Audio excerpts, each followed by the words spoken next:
Hey everyone, welcome back to another episode of Jason Talks About Games. Now what this channel is, it's primarily me just recapping the games I've played during the week and talking about them, my thoughts, an ever-evolving review of what I'm playing. Why do I do this? Simply because I really love reading these on Board Game Geek and I thought I would put my own spin on it. So there you have it. Let's just jump right into it. Exciting gaming news of the week. I was kind of out of touch being cooped up in a hotel room all week, but I am putting my top 10 games of 2016 on the Dice Tower. That's going up in the next week or two, so thank you, Tom, for inviting me to do that. I'm excited about that. I will put a link to that video on my channel like I do with all my Dice Tower contributions, so look out for that. Alright, so games I've played. Now again, it's been a light week, but I got Inish to the table with Jess and Hayden, and Jess and I both really like this game. I am enamored with this. I love the drafting and the multiple win conditions. Dudes on a map games, my favorite kind of game, so I was instantly drawn to this.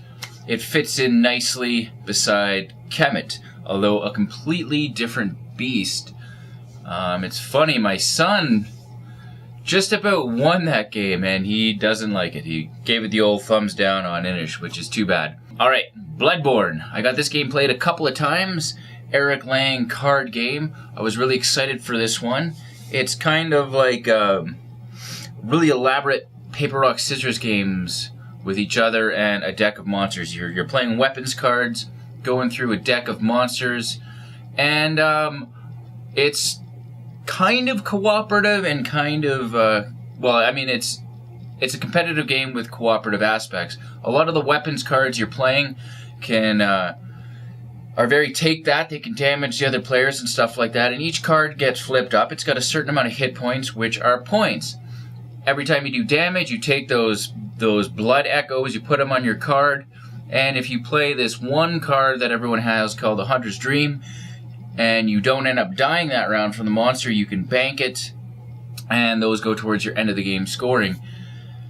It's got that push your luck aspect a little bit, and the more familiar I get with the cards, everybody's got their 5 starting cards, and then there's a pretty good sized deck of new items that you get either when you die, or when you play that aforementioned Hunter's Dream card. So I've played this 3 times total now, and I don't love it, but I do like it, and it's grown on me the more familiar I get with it. And I think it's one of those games that really shines when you get the table talk going. It's like making deals and then breaking deals. Tell you what, let's all play a ranged card. We can all hit this monster for 1, and we'll all be able to walk away with some points. Sure, I'll do that, and then you play another card that screws people that play ranged weapons. Once you get that aspect into it, it's really fun. Same with a game like Celestia. You just play that straightforward. It's a good game, but you start table talking and trying to mess with people's heads, it just excels. So, Bloodborne, I'm keeping it in the rotation for now, for sure. And I've got to bust out an old classic, a little game called Blood Rage. My top game of all time. Love this game. I painted all my minis and everything. Had a friend over, and people will probably get sick of always having to learn new rules every time, so went back to an old classic with my wife, Jess, and my friend Todd. He played it once before, and now that he's already went into the game knowing it, he really took to this game. So I still have to play this game with someone who doesn't love it. Just an amazing game. Blood Rage. I got a game of Seven Wonders Duel in with another friend that picked up the expansion Pantheon. I can't say enough good things about it. It's my expansion of the year. It just takes Seven Wonders Duel and it changes the game so completely in a good way. I mean, adding those extra cards and having an extra action, it just opens up the game in a wonderful way. Alright, I played dead of winter, the long night finally. This past weekend, went over to my friend Brett's. He had his in-laws show up. We're going to play Dead of Winter. I said, hey, I've got the expansion, let's play it. So, busted it out. We used all of the modules, the buildings you can construct in your colony, the bandits that are attacking, and the Raxon laboratory. It's all good. We are making plans to hopefully play this semi-regularly because everybody at the table really enjoyed this game, and Dead of Winter is one of my favorites of all time as well. So with that sitting on my shelf since it came out in the summer, it was great to finally get it played. And Conan. Finally got my Kickstarter in. Monolith failed to send my info to Ship Naked, so I was the only Canadian that didn't get his pledge. I contacted Ship Naked. Now, their customer service, I can't complain about it. It's really good. They sent out my pledge, and then I get it, and I find out they didn't send the collector's box with the stretch goals. So, for now, I'm just playing the core box. The rest of it's on the way, but this game is awesome. I knew from when the Kickstarter launched, after reading the rulebook, the kinetic way this game plays, the way you can spend your action points and intermix your actions and stuff like that. I knew I was going to like this game, and I wasn't disappointed. I will be talking much more about Conan in the very near future. For those of you who aren't familiar with this game, it's a total minis heavy game. It's a miniatures game.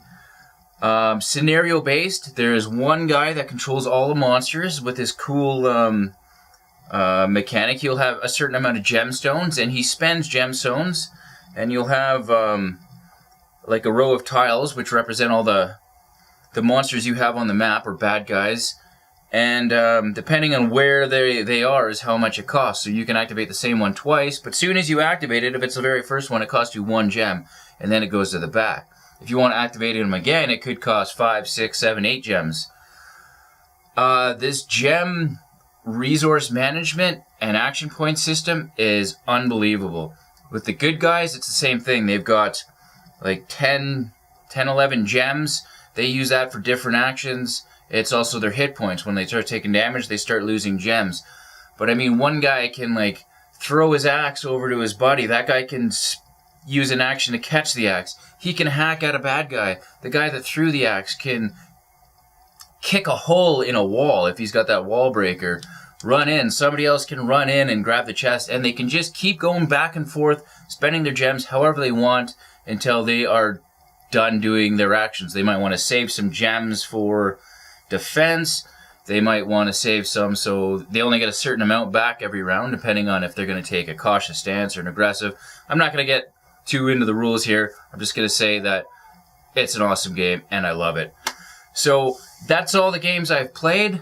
When I was in the hotel this week, one thing I did do is the Mythic Battles Pantheon, the follow-up game to Conan. They launched a print-and-play version of the game. So being at work, I was able to print everything up. We have the big printers and stuff like that. So I printed everything up, and I cut out all the standees in the hotel room. I've got the game mat printed. I've read the rules. I am excited about this game. I'm going to get it to the table, and I should be talking about that soon. Alright, well that's it for this week, everyone. Thanks for listening to me ramble on about games I've been playing. If you enjoyed this video, give it some of that like love at the bottom. And if you haven't already, consider subscribing to my channel.